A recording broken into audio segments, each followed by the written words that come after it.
DGISPR lieutenant general Ahmad शरीफ चौधरी का, जिन्होंने वाजे किया है कि बस अब बहुत हो गया। अफगानिस्तान को सरहद पार से दहशतगर्दी खत्म करना होगी। अफगानिस्तान से सिक्योरिटी की भीख नहीं मांगेंगे। सहाफियों से गैर रस्मी बातचीत में उन्होंने बहुत कुछ कहा। मजीद उनका क्या कहना था जानते हैं डॉन न्यूज पेशावर के ब्यूरो चीफ अली अकबर से। जी अली अकबर, बताइएगा मजीद क्या कहना था तर्जुमान पाक फौज का?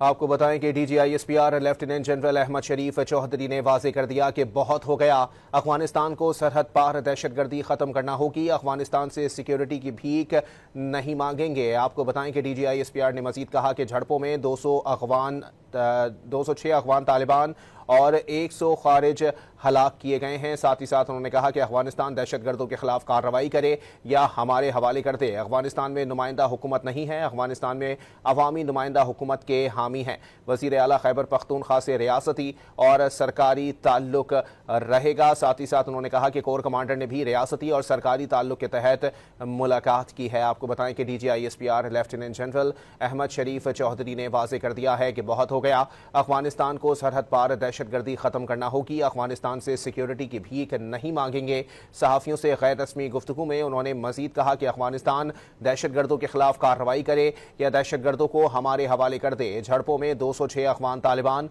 और 100 ख्वारिज को हलाक किया गया। अफगानिस्तान में नुमाइंदा हुकूमत नहीं है, अफगानिस्तान में अवामी नुमाइंदा हुकूमत के हामी हैं। वज़ीर आला खैबर पख्तूनख्वा के हवाले से उनका कहना था कि उनसे रियासती और सरकारी ताल्लुक रहेगा। कोर कमांडर ने भी रियासती और सरकारी ताल्लुक के तहत मुलाकात की है। गवर्नर खैबर पख्तूनख्वा में गवर्नर राज का फैसला तसव्वुराती है, सियासत नहीं करना चाहते। हमें कोई सियासत में घसीटता है तो ये उनकी स्ट्रैटेजी है।